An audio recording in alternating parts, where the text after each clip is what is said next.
Welcome to this first session in my course, How to Meditate Without Even Trying.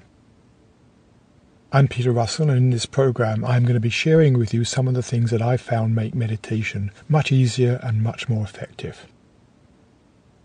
And as the title suggests, the key of this is complete effortlessness. Not trying at all. Now I know many of you, when you hear that, are going to find it hard to believe. You've probably tried meditation at some time or other and found it not to be at all easy.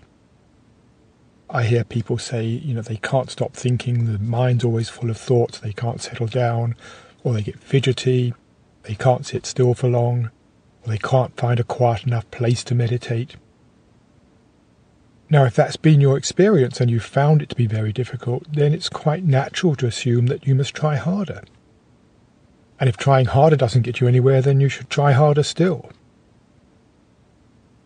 So it's not surprising to find many people saying that meditation is difficult, it needs great mental discipline, maybe even years of practice to get anywhere. So when I say meditation should be completely effortless, I'm not only going against a lot of people's experience, it also goes against the whole ethos of our culture, which says to succeed at anything you must try, and the harder you try, the more likely you are to succeed.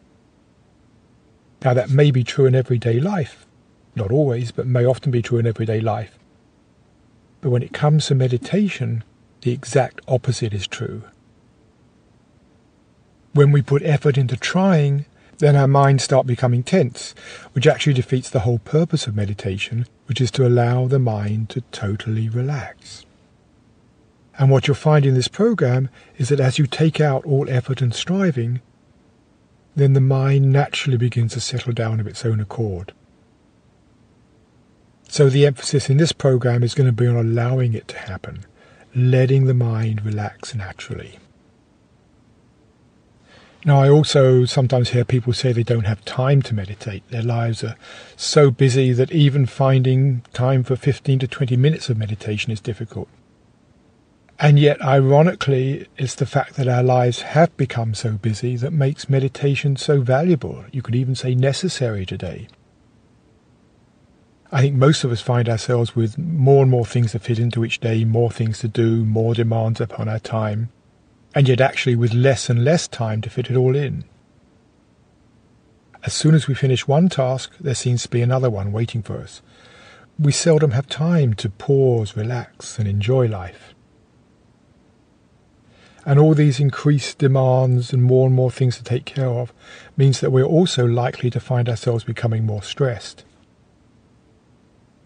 Now, I sometimes hear people say stress is a good thing, but what they probably mean is that pressure is a good thing. We all need a certain amount of pressure to motivate us, to get us to do things. But pressure itself does not cause stress. What we call stress are the unwelcome consequences of being under the pressure.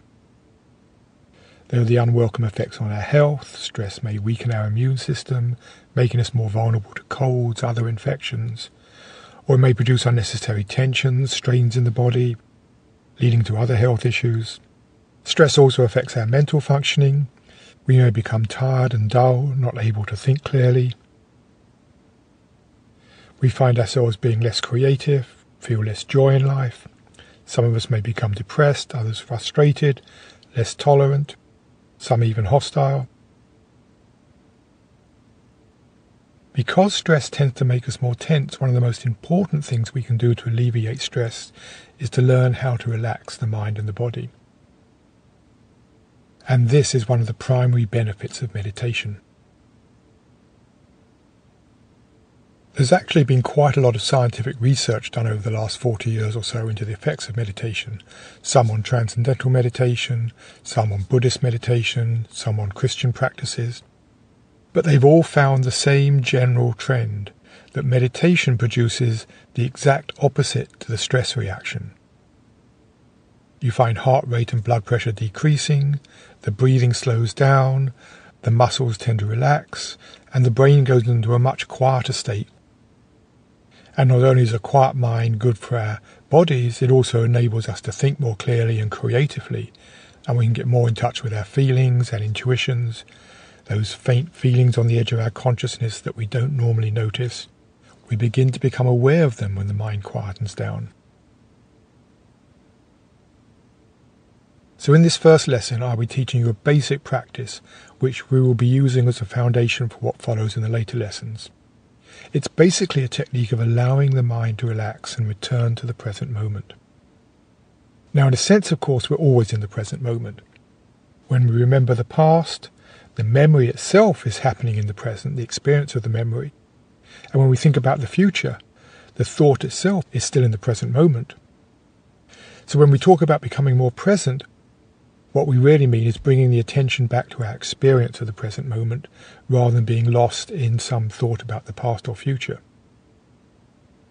Now, what happens in everyday life is that one thought follows another, often with hardly a pause.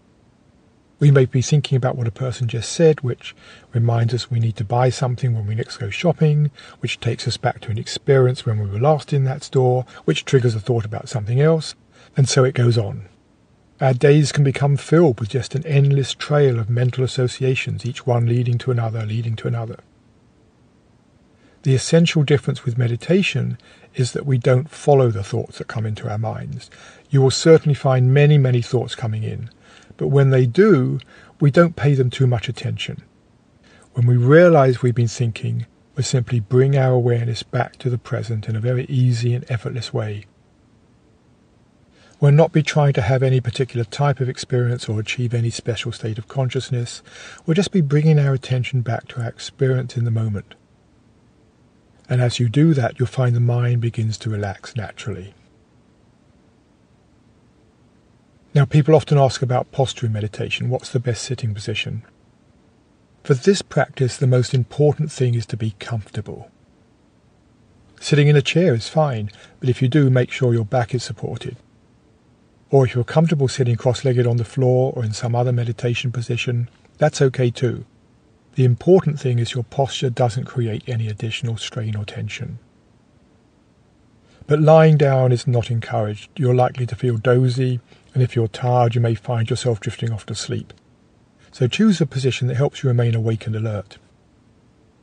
But if you do at times find yourself beginning to doze off, the mind going into that dreamy state that comes before you fall asleep, then just try opening your eyes a little for a few seconds, maybe just enough to see the floor in front of you.